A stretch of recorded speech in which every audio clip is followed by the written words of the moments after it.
All right, guys, so welcome back. I hope that you just watched the RNA video or at least know something about RNA. So before I get into talking about transcription, I wanted to talk about what is the central dogma. So the central dogma is very essential in biology. It's basically what we've been learning for the past few days. So things like DNA replication, DNA to RNA transcription, and then eventually getting into RNA into protein translation. So making DNA, making RNA, and making proteins. So the central dogma, what it is that it describes the flow of genetic information in our cells. So going from DNA to RNA to protein. So if we look at my picture here to the right, start off with my DNA. So making DNA to DNA. So remember in the S phase in the cell cycle, we are replicating our DNA. So making copies of our DNA. Then afterwards, we'll learn today about what transcription is. So that's making DNA to RNA. So remember the single-stranded RNA that can leave the nucleus. So we want to send out our genetic information out to be made, and then making proteins that actually can do something with that code.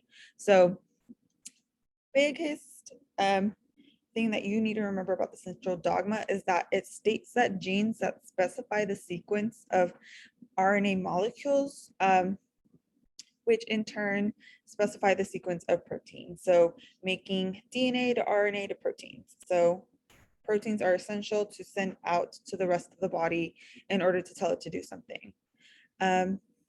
So here's a picture again of our central dogma. Let's move on to transcription. So going from DNA to mRNA. So what is that? So like I said before, so DNA to mRNA. So DNA is very essential for our cell, and it contains our genetic information, right? So all our traits, the information that we need, makes up who we are, what organisms are in general. So therefore, it cannot leave the nucleus. It should completely stay in the nucleus so it can be protected. We do not want our DNA coming out of the nucleus at all. So this is where our RNA comes in. So we learned how RNA is that single-stranded, so we know that DNA needs to be able to get its information, so the code outside of the nucleus. RNA, how it does that is that it's going to match the DNA sequence that we want to transport out of the cell.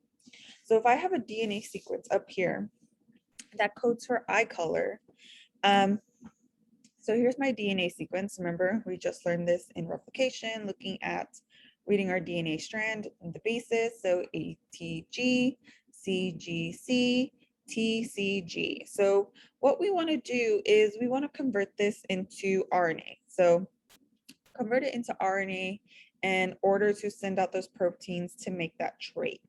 So proteins are essential for, so in this example for eye color, proteins are essential to give us our eye color, whether you have brown, green, blue, very, very dark black eyes, it's essential for that. So our RNA is going to match that and transport it out of the cell. So RNA has very important properties in which it can leave the nucleus and it carries that code information from the DNA so it can be translated eventually into protein. So if we compare our DNA to RNA, A and A are the exact same, so adenine is the exact same. Remember the 4 nitrogenous bases. T and U is where it changes, right? Thymine and uracil is the difference. And then G and C are both the same for DNA and RNA. So what I wanted to do was walk you through how to transcribe our DNA to mRNA. So our rules here are here off to the side. You have A equals to A, T equals to U, G equals to G, and then C equals to C. So only difference here is going from T to U. So whatever DNA strand that you have here, so I have my 5' to 3', T, A, C, T, T, A. What we're going to do is basically we're going to make it into an mRNA strand.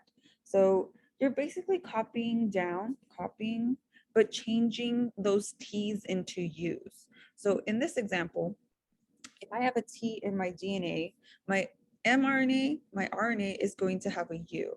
So T to U, A and A stay the same, C and C stay the same, and the T's here, so I have two T's here, they change. I have two U's. And then lastly, this A stays the same. So see how the code is the exact same as this DNA strand. The only difference here is that I have a U instead of my T. So if we do maybe one more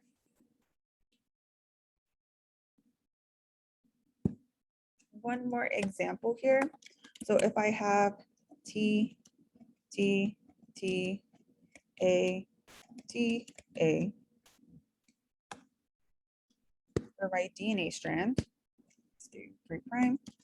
For my RNA strand, again, we are going from 5 to 3. We're just changing those T's into U's. A stays the same, we're changing those T's. So this is what transcription is. I hope this is helpful. You can always slow down or pause the video. Alrighty guys, and see y'all later. Oh my God.